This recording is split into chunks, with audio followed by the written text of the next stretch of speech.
I'm Mike Maroney of Peak Rider Training. I'm pulled over here at the side of the A34 on a sunny afternoon in Cheshire because the bike has just suffered a puncture of the rear tire.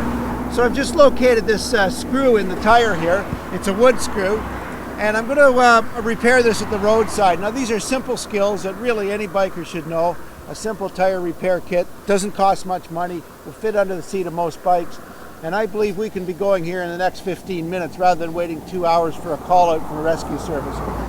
I've laid the tools out at the side of the road that we're going to do the repair with. It's quite a simple kit, okay? Tire puncture repair kits are available in a variety of locations. Lots of bike places sell them, and it's worthwhile having one under the seat of your bike. With the kit, I've also added a multi-tool. Okay, this is the standard little folding multi-tools. You can find them anywhere. This is the Leatherman, good quality one. But we use that essentially to get the screw out of the tire, the nail, the embedded object. We've got to get that out of the tire. The other tools in the repair kit are the reamer tool. We've got to clean that hole. We're going to run that in and out of the hole once we have the object out. We're going to insert a rubberized plug. It looks like a little piece of cord, and it has a glued strip.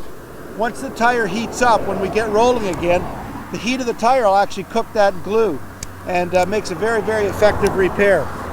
That's inserted using this tool here. So we'll show you how we do that in just a minute.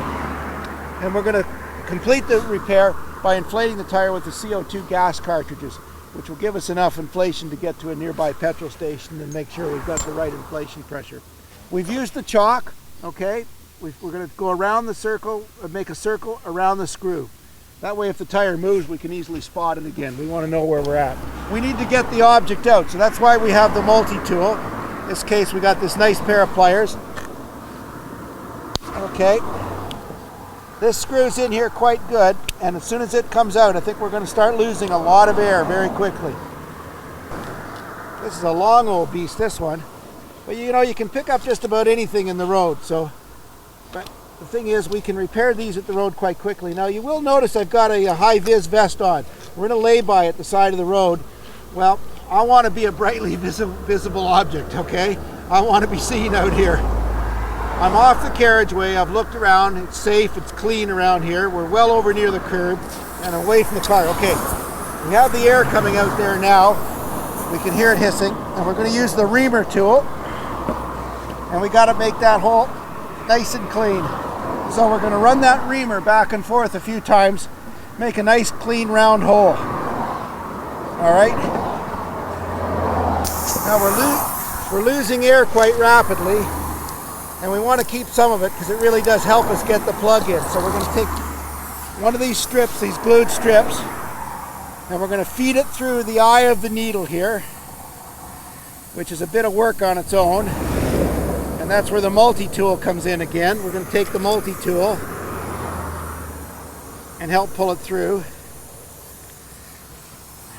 It's pretty rudimentary skills. Anybody can do this at the side of the road. So we make that even halfway, and it's going to go in the tire like that. Now we got a little bit of tire cement here. Okay. And what we're going to do, we're going to actually put a little bit on the reamer tool. And we're also going to put a little bit of cement on here. And the reason for that is the plug will go in the hole a lot easier with that. Now this is really a hard push as a rule. You really have to push. The bike, you might want it in gear. And this is the hardest part of the operation, to get that plug in. There. Now, I haven't pulled the plug the whole way in. You can see a little bit of tail is sticking out there. I'm going to give it 1.5 turns. One turn, another half a turn, and then I'm going to pull out. Okay. And you see there's a little bit left over there.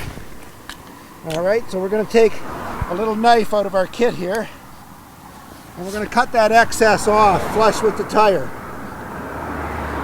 All right. You can see the brown there from the plug. What we're going to do now is use the CO2 cartridges to fill the tire. You have to put the right end of this on the valve cap. One of the ends of this is designed to cut into the CO2 cartridge, so make sure you get this right. So we're going to put this on the valve stem first. We're going to screw that on. It's a little bit awkward in this case, unfortunately, but the thing does bend. Okay. In the tire repair kit, you have this little piece here, and it's pretty valuable. These, when the CO2 cartridge releases the CO2, it gets quite cold. Pressing air will make heat. Releasing that energy will make it cold. We're now screwing the cartridge on. You notice I have my glove on to keep my hand from freezing. And when that cartridge hits the bottom of the applicator, it'll cut in, and the gas goes quite quickly. There. The gas goes into the tire almost immediately, and there's actually frost on this cartridge. It just shows you how cold they get. So we're going to put 2 more cartridges in. It pretty much takes 3 cartridges to give yourself the minimum amount of inflation to ride away. Okay, now we're going to take this off, put our valve, our dust cap back on.